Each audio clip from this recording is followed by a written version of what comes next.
Honestly, actually, can share telecast here, share video, or the video way. I'm going to answer. If any make video abo, like this our sister, Ogechi Njaka, and Jpac, and just Agobora. This thing have gone spiritual. I was meditating. I seen when they plan to put this our sister in problem. And Ogechi Njaka, I would advise you to stop doing even days and why you're in. Pray to Almighty God. Now, Afamu Abu, Prophet David Yahweh, High Priest of Eze, Chuka Dibia. Onye ji ofo Chuka Dibia, ofo Chuku, Igbo niile. Omu Abu the spiritual warlord. Ọkara mmadụ, ọkara mmụọ. Onye ji ofo Chuku, Igbo niile. Ana m efe arụsị, ana m efe Mary, ana m efe Jesus. I worship Chukwu Okuke, called in Igbo language. Even a Hebrew language in Israel, all I Yahweh Elohim. Because of you that say Yahweh is idol. Not my business. I worship Chukwu Okeke. Omwaji, authority and the power. Igbo ni land ni omwaji ofo Chineke, Suneke ndi agha. Yeah. Ejimogo, ejimofo. Now, this message is going to this useless Nsi Agobora, cheat of Agobora, because that's what you are. You're a foolish idiot. Call yourself a king. Listen. I never mentioned your name in my video. I never called your name in my video. I was addressing things that Ebukobi do. And let me lay foundation because of you that say I like trouble. Ebukobi came out and look at the work and we have healed thousands of people all over the whole world. When Akwa come to challenge all the pastors, if any pastor talk, he will die 4 days. Ebukobi is nowhere to be found. When I take the challenge, they find out I'm about to win Akwa. Jpac begin to blackmail me, doing many videos. In case for you don't know how this battle starts. From there, reason why Chedunwadike died because of Jpac.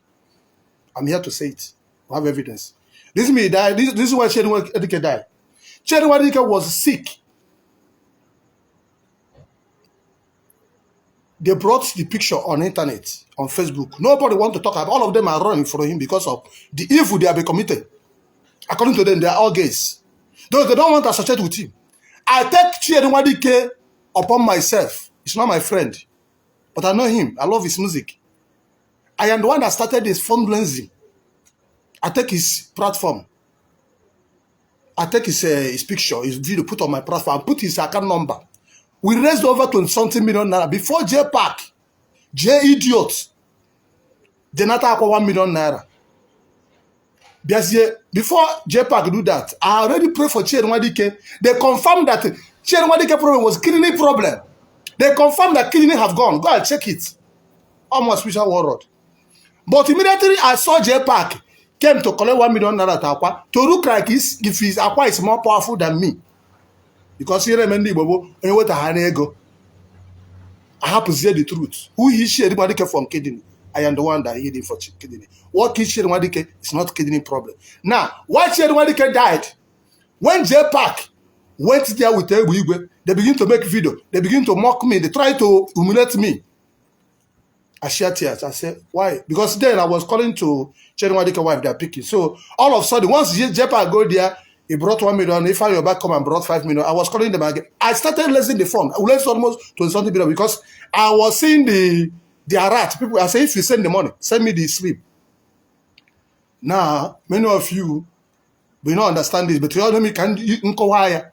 Chedunwadike will be alive, supposed to be alive today. I've healed many people from kidney. I've raised it. I've blessed a lot more, not one, not two. I've healed people from kidney, HIV, not one, not two. If you send a ride, bring people. Let us go to media. I'll prove it. Now, listen very well. Jpac was trying every means to bring me down because of what? Jpac is one promoting Akwa then. I didn't know who is Jpac. I didn't know anything. I don't even know Akwa. I came out to speak the truth. All of them gang against me. When I conquered them from that one, they ran. So Another opportunity Jpac gets is where you now enter. Why I started fighting Ebukobis? How can you claim you're a prophet? How can you claim you're a man of God? This useless Jpac that working with United up and down. You welcome him, you come and become your media man. That is why you have opportunity. Jpac, few reasons no one take opportunity. Never can not destroy him. Jpac connive with then Sagobora, Ijowa, and they name them as we go there. Those ones are not my problem. The main problem I have is I know it's Jpac and it is just Sagobora because Jen Sagobora begin to make the video. Creme, allegedly, that I went to collect power from Gabon, that I went to collect power from Senegal, that I went to join our court to this one. Jen Sagobora, that word, they can still prove it. I told you, it's not about making noise. It's not, see, that police, you know, I've known them before you. This movie industry you're talking about, I am the king. I am the Nollywood inspiration. When it comes to movie industry, you're nobody. You're nothing. When it comes for entertainment industry, you're nobody. You're a shit. He said, you know, my brothers can't even do anything with you because the level they're operating, and they know who I am. So I'm not here to talk nonsense. I'm here to tell you, Ogechi Okeke Njaka na Igbo niile. I see where you're going to. You always go and bring out a book or some book of Moses. I want to mention some book of Moses here. I had to mention some book. You use the Bible. This Bible will fuck up. Bible can they use? I don't use some book of Moses. Obruna David Yahweh Ejegobe Dibia. Since I started ministry, to do what? To do juju for me. Let me not see the light of the day.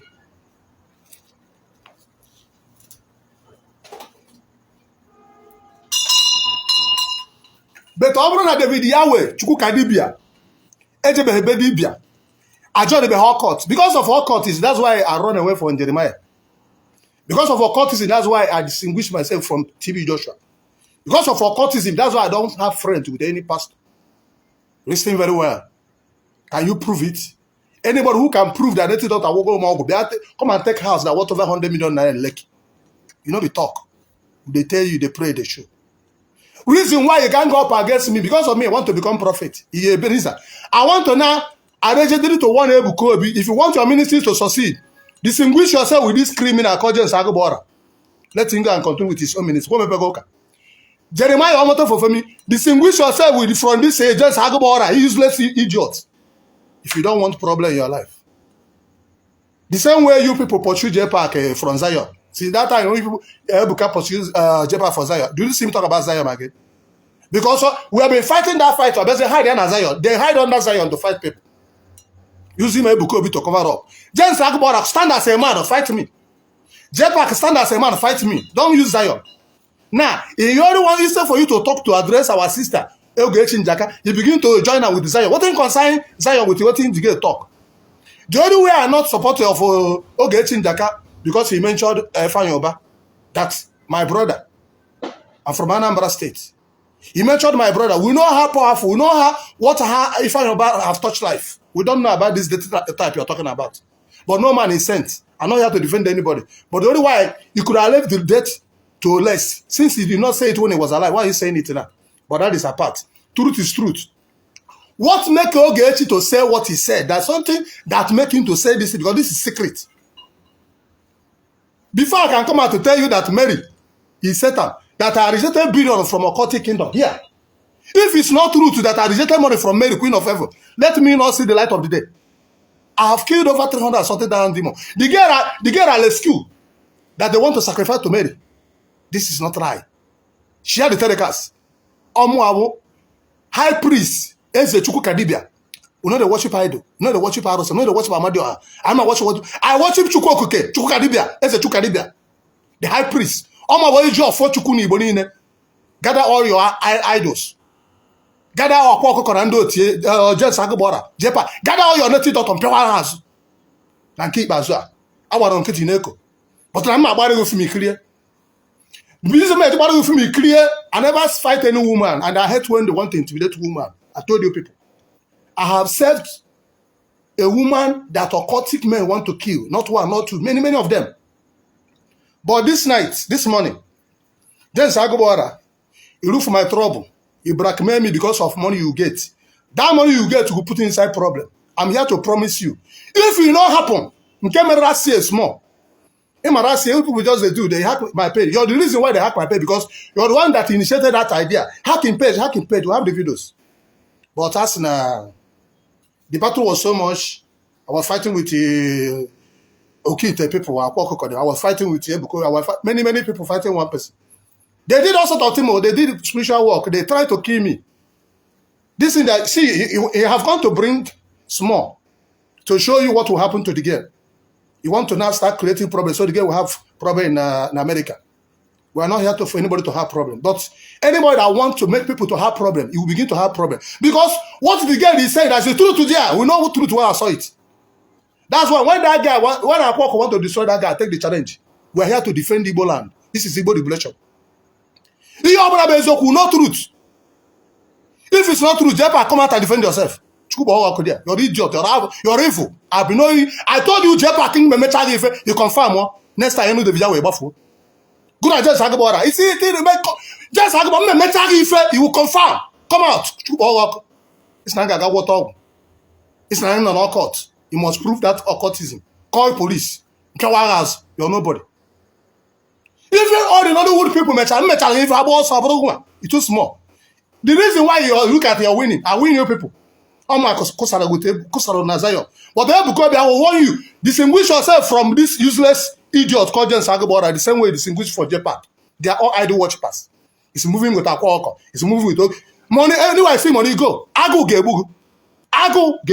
Okay, it's not what up. Hey, I confirm it. You may go Ebenezer Church of Satan. Work on that your church. Let us see the powerful you are. Let us see your power. He said you have spiritual power. Work with it. He had no power. We are not here to talk about I am the spiritual warlord. He claim he have power. Come and face me. Forget the Ebuka. Zion people come up to your face for here. What do you mean? Governor Zoku. Reason why I know they call you because he never made bid against me. Remove yourself from this battle. Governor Zoku. Leave them. Ogechi, first Jpac and this useless idiot. I'm backing you up. My ear confirm na prophet, past prophet. Ma pion chaka. Go to Jpac. Get out two of you. Ma pion chaka. Confirm. Before that to January, you will go hear scores. Neya. Okay, it's not Yahweh Yaje. Yahweh Yaje. The call God or Abraham is a guy that come Yahweh. You're mocking my God. The word will mock you. Confirm it. If you know happen, you know I'm not called by God. Okay, I am a walk. I don't have anything to do with native doctor. I don't have anything to do with occultic people. Do you know the kingdom I battle? Do you know the kind of battle I fought? For me to stand and fought Akwa and do you know how many thousands of the native doctors fought me? They put my name more than 5,000 idols. But to know who they called me. Because he was a bit me. Single woman with occultism. That's why I'm angry with Ebukobi. And Ebukobi was not there to do anything. After the battle ended, he came out. That's the reason why. Reason why I fight Ebukobi because of these useless people. Ask James Agabora, why is he not working with Ojumeje? Once he heard that any prophet that is telling you, go there. Why is he not into Jeremiah? He heard that Jeremiah have money, go there. Criminal. Why is he with Ebukobi? He have money. He back all of them. So you don't have spiritual father. What you have is where he hears some money day, you go there, cover yourself. Stand as a prophet. Prophet know they look for spiritual father. Prophet is a man that God called. I am ordained from above. I will prove it to you. Because of that blackmail, you have blackmailed me. If you collected 1 million naira to blackmail me, you will spend 100 million naira to rescue yourself. You and Jpac. If it's 500 you collected from Umu Zion to blackmail against me, so to look at I'm fake. If I be fake, starting from now, let me suffer. But if I'm not fake, if I'm not going to native doctor college juju, this altar, 1.16 million angel will crush you. Because of this evil prayer I'm making for this our sister, you want to prove you have power. Now I have come to buy the case from Ogechi Njaka. Ada Igbo, Ogechi Njaka, come out to one side, let me and then do a man to man. Asina if you see ike, agakwo degu. Mberede ihe dike mberede mere amata dike dibia gworo ọzọ bụ dibia. James Agabora, ị na-agụ 7 book of Moses, ana m agụ Bible. Ị na-amụ incense, ana m amụ candle. Ị na-eme invocation of demons. I invoke the heaven angels. 1.16 million angels. You go confirm. Peace now. I want if now see the altar here. This is the most powerful altar in the world. I'll prove it to you now. I never made sure of it. I never do your name in anything. The only one I did is small. I did small for you people. Because the battle was too much. That small one, and back and went problem. Because people want to hack my page. Since you want problem. Mpiaya, Jpac and Akwa, no problem. I will tell you as it is. I want to be all game. Mpiaya, do Zion, 2 hours ago. Oh, more, Mary, when I know that person, and I will do more. Reason I will do more because you must prove that. You and Jpac. Jpac is the reason why Chedi Nwadike died. Because of your evil, they want to intimidate me. And I immediately remove my hand for Chedi Nwadike. And that sickness starts. That's what killed Chedi Nwadike. Go and check it. Because God said, when I did that special prayer finish, Chedi Nwadike was healed. And I said, start calling them, bring him to Zion so I can finish the work. Jpac rush, I collect 1 million naira from Akwa. Ganye, teen internet, I'm not doing anything. I said, okay, you want to prove to me, no ego. I removed my hand. After when I bring all the home, did he survive? He died because light and darkness have nothing in common. Now I know what you know. I'm not a homosexual. I'm not an occultic man. I know they do juju. If you have proof, come out. If you can prove it, come and take house in Lekki. That house are worth over 100 million. Come and take it. Anybody who can prove one native doctor, one more, go take picture. Me and that native doctor. Or we tell occultic where I belong. Come and take house in Lekki. But I'm here to tell you, as long as I don't have anywhere I belong, not chuku. I'll based on an agana chogoso. Meaning Rugana chogoso. If work I'll be here to you. Starting that. Just Agobor and Jpac are making this word. I told you people, that thing have done to me 2022, 2023. You get it now, 2025. You know, I told you people, this is our battle. Say this year I'm not fighting battle, but 2025, you will hear that this prayer I'm making now. All around the 2025 will confirm whether there's a power or there's no power. Neya. Nobody know how water entered the coconut. I know they hide my word, I'm not a coward. I've maybe mentioned a video to get weapon voice. I'm putting my voice for you to know. Reply it if you have power. Do your spiritual work. Spiritual versus spiritual. Ma pewa as just Agobor and Jpac. I will confirm them. All my the Yahweh. You are confirmed none. Now what can I have no? Now what can I have no? You may have money, you may know men, but I didn't The people that you know, I know them more than you, but I decided not to come and be. I know trust in the man, I trust in the Almighty Yahweh. Not be today. Where I travel go, you go Pakistan, you go in, you go. Would they go Europe? They go America. You never enter those areas, so go and sit down. Just Akwa. If they go Europe, they go in all this useless country, Dubai. Go to UK and tell the neighbors as in UK. Keganga. Dubai, where they enter free visa. Okay, now there manipulation to scam people. You are doing your business. You can't get okuko. You can't get million. You can't get million more. You can't konya. What are you trying to prove? You're not trying to take Christianity that we that started to fight the war that we don't have sense. That's what you're trying to prove. We that to saw okay. You mentioned okuko. They are evil. You still are correct the same one that Ejimokite. Are you not more evil? Just Agobor and Jpac, are you not more evil? Reason why listen very well.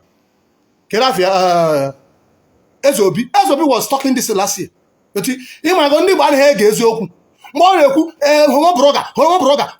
Jpac because by a war. That I was exposing Jpac. Jpac with all that thing, that's what lead to that arrest. But they did not come out and tell us the truth. They hide it. Before Ezobi will have mind to go arrest Jpac, something, and that's why they be able to die that thing. They could not carry that case. Because all continue, people will know the truth. Now, this our sister have come to bring out the truth. You now want to silence him. Who are you? Just Akwa. You're threatening her. FBI will do. FBI what? You want the FBI make you deport from Dubai. No, you have all the FBI, they deport you from Dubai. Come on, guys, sit down. You're nobody. You're only useless. See what that man is doing. You're supporting Jeremiah to be scamming people. See what this our brother is doing. VBN. That is how to know a man. He said, he they go help enough people. Guy help on Igbo. You claim you have money. Guy with that guy help on Igbo and Igbo now. That black man, is he from Igbo land? Are you going to tell him what he's going to do with his money? Igbo has Igbo na Dubai. Guy help on the village, now. A lot of people now and Soka. Go there and help them. Start charity begins at home. Stop moving around, going from church or going from native doctor. From which kind of nonsense is that? Any pastor, any prophet that is around this idiot called Sagbara in church, is a satanic. Let him go and start his church. Ebenezer, people share the telegram, tag him, tag Jpac, tag Zion, tag Ezobi, tag Akwa. Let him go and meet Akwa. This one, my Akwa, my chara, and everything you close down. Akwa, we saw you there. We saw you many divya. Which people come Jpac with him? Do all the whole native doctors. These are the eight Zionites. Do Zion you move. I told you people, forget it. They pray they should. Truth never come out. When I told you they are Zion of Satan, because you take a Satan to work with Satan. How can a man claim that he's fighting for God is a homosexual? Are you not a satanic? And they become around them. That means you're also a satanic. How will you allow such people in your church? Let them go to Mountain of Fire and do it. Let them go to Deeper Life and do it. No, they can't. Let them come to the Yahweh church and do it. A church is a place of holy. Anybody that is not holy shouldn't be in a place of church. For you to be welcoming our gays and the useless people, occultism means you're also part of it. If you're not part of it, you have to run away. Bible says free from Satan, and they will free from you. I read the Bible 7 times from beginning to end. I know what Bible says. Light and darkness have nothing in common. He made sure Zion today. He can't move. He have gold. Bible talk and say gold are for Egyptian, are for kingdom of darkness. Why would I buy your useless gold? That means he gold. I bought Mauritian gold. I bought Singapore gold, 18 carats. Far back at 2004. 24 karat gold, Singapore gold, 200 and something thousand, 2003. Yeah, in a white gold, yeah, in a law gold. The batcha paint, yeah, my Asi, when you pattern quite fair, sing with making but already. Our sister Ogechi Njaka, keep on, but don't invoke spirit of Undo as a wine. Pray in the name of Chukoke. You can pray in the name of Ndumbrandege. They can pray in the name of Ndishie. Their prayer, the cry you have cried, have woken me up this morning. God have answered your prayer. He will confirm. All the things they have done this night, I'm here to terminate it. He will confirm it. That problem they want you to have in America. So, okay, because how try even again, that's why they try to cross me. They do everything to cross me. But who that with God is what majority? Can you understand? Why are you not making video calling my name? You can't. Ka unu gbachara izu asị na izu a na-agbara na mmụọ izu a na-agbara agụ bụ na azịa ka ọ na-agụ unu gbachi izu ahụ gbachara ọmụtara mmiri ọ izu ahụ plan na all that plan we wanna make it's coming back to you people. More disgrace is coming.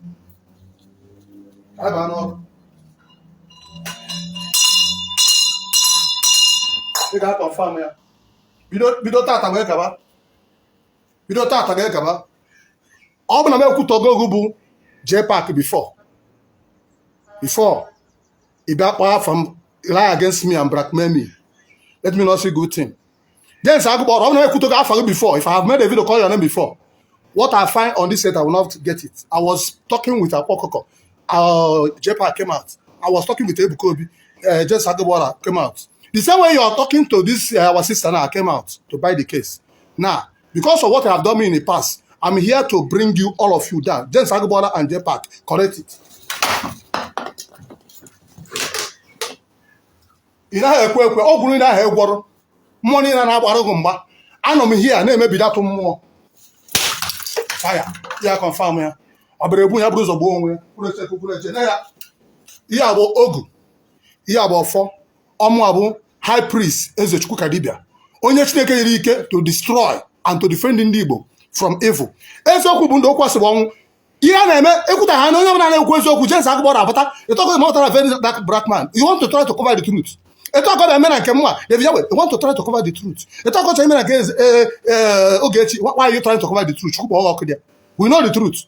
Jpac on FBI, do Facebook. Come out and defend yourself if you're not a homosexual. God punish you. I say, he that must go to battle must have a clear hand. Order. That thing he invited. He call me fake, he call me this way, just to collect money from Zion. Man Pewagas, Jpac and the Sagbora. Uno ga confirm ya. Zion, we move. Come out your hand for this battle. This is a man to man. Uno ga confirm ya one on one. Because we have learned from the past. You will not put him out. Reason why I want to back this our sister spiritually because Ebukobi will not get involved there. They have started using manipulation to Zion, you're posting so you that you going to Akwa. I was not Ebukobi fighting with Akwa, but you're going there. You claim you're a prophet, you're moving with the native doctor. Yeah, so that your God no fit give you money. You're the hungry man. Hungry man can never serve God. A hungry man can never serve God. That's an all of the world. So he attack 2 million. He just say another 10 million. He got na ke Jeremiah another son so go market another ego. I forget to go just agobora. I be watching what nonsense you're doing. You correct it. Yeah. And I'm so I'll do it I'll show you. Ogabo me it can confirm. The same way I do. Is that your own day for day? I go show you the date. Go and watch it. Now November last year is there. I'll keep do it. You confirm it. I'll give you 3 months. If something not happen, I'm not a prophet.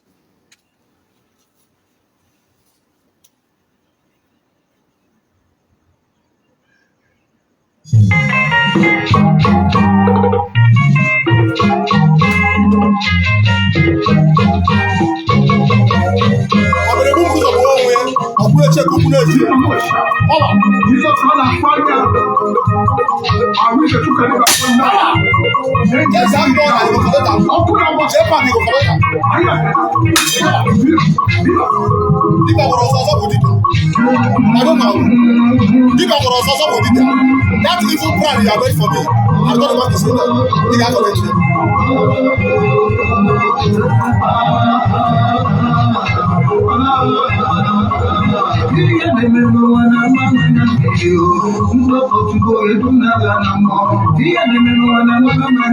Who can stop the truth? Who can battle with Yahweh?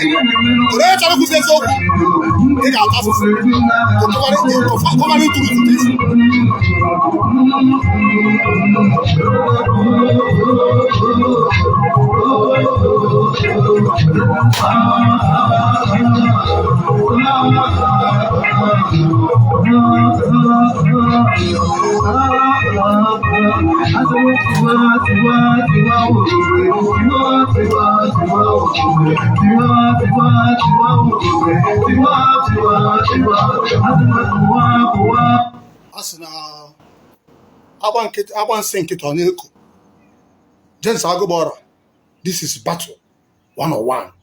Those your power you have, use it and challenge me. Get it now. Kaimeze man on man. No be to hide under Zion. No me nonsense. No be to go and hide under Akwa. Come out and bring that your power. Even inside church, I be stand on your own. Let us do it 101. You will confirm. This is my 30-something years in ministry. I started ministry 1990. I see no Mbaka for spiritual father for ministry. I see no Ebukobi for spiritual in the spiritual battle. I see no Jeremiah in the ministry. God ask question. You got correct here. You call me fake. Because of money. He will prove them. Let the angel of heaven arrest you. That's your police you're using to make mouth. Before I get making it, make arrest. God got in a problem, can never come out. It's all right put a bam bab and with spiritual power. In America, don't worry. In America, because of the you better cover. If you see a prophet like me, spiritual warlord, can I be a common sense? And I can't him and another wood. Him and what do you know about me? Have you worked for me? Have you done any movie with me? You don't know about me. You heard about me, you don't know nothing about me. Somebody will think he clear. There's a water. Somebody will think he clear. You know the powers, Abi. Get all the powers. I'm here to dismantle you. You got tough. You got tough. You are confirmed. We are not here. I know the chess crowd. And see, I decided to sacrifice myself for this. Truth must stand. Yeah, I don't cover the truth. Why you try to cover the truth? We are not supportive of what our sister said about if I'm back. But what you're talking about Jpac, we are supporting you 100% because Jpac is evil. So let us expose evil. Because if you don't expose the idiot, all that new content creator will be going to him. He will be listen to useless people. Aro kusina Igbo. Anya choro gay. Anya choro ndona want to. What you need is truth. Jpac, blackmail me. If you have your videos, you prove it. If you want problem, you want police case, you prove it. You want court, you prove spiritual, you prove it. Just like about have your videos. Did I call your name? Are you Ebukobi? Why can't you allow Ebukobi to speak for himself? You must prove it. Any I want it, you send a police, you go prove them. You send a court, you go prove them. You send a spiritual word, you go still prove them. Because the angels must arrest you and they will suffer for it.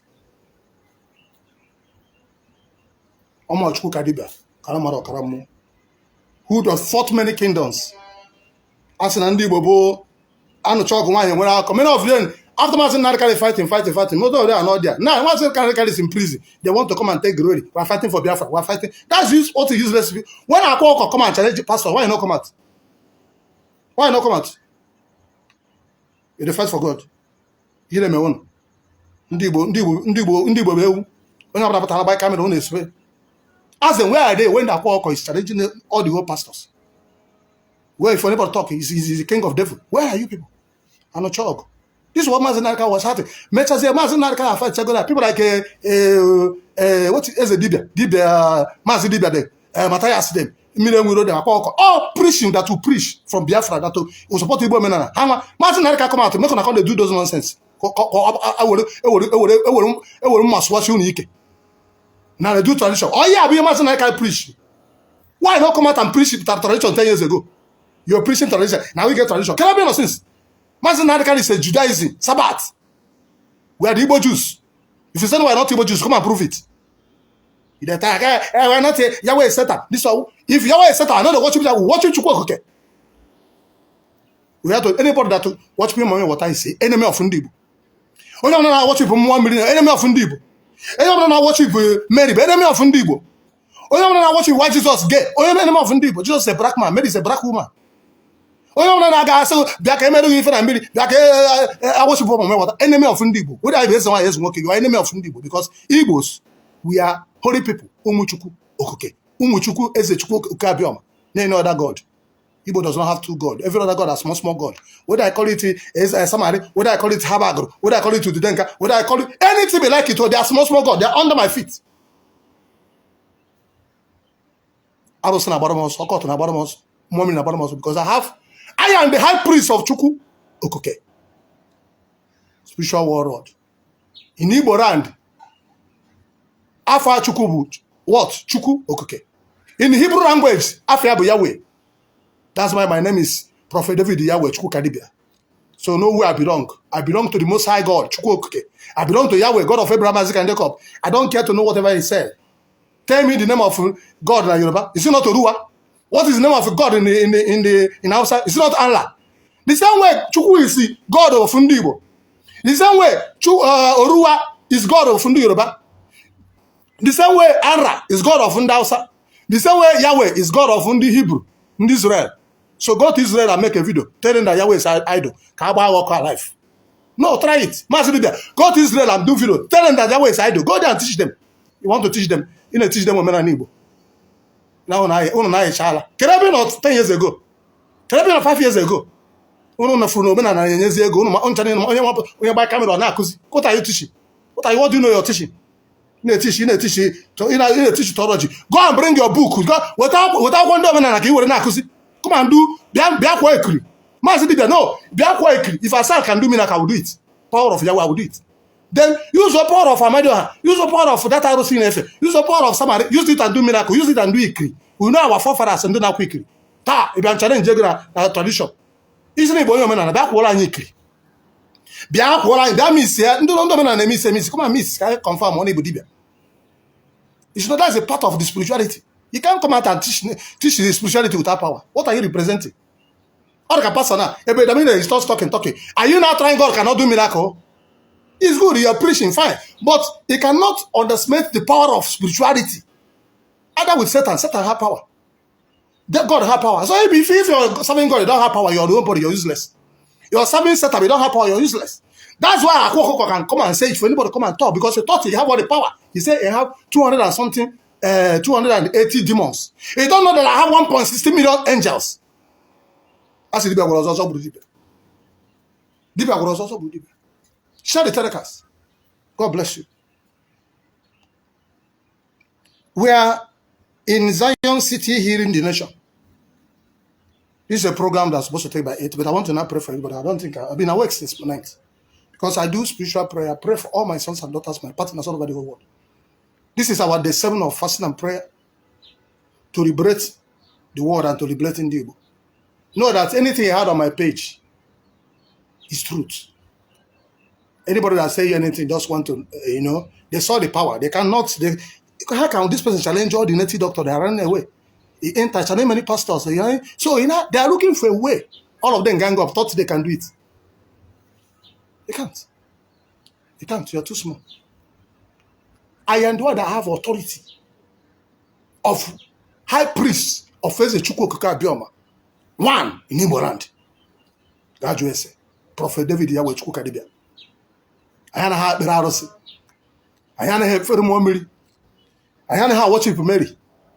Anyị anaghị worship Ududenka. Anaghị worship Amadioha. Or Ekwensu. I worship Ogechi Okeke Njaka. In Igbo language, in Hebrew language, call Yahweh Elohim Adonai. Ibena Yoruba, Anakpo Yoruba. Ibena Hausa, Anakpo Allah. So whatever thing you call you like, it's your own business.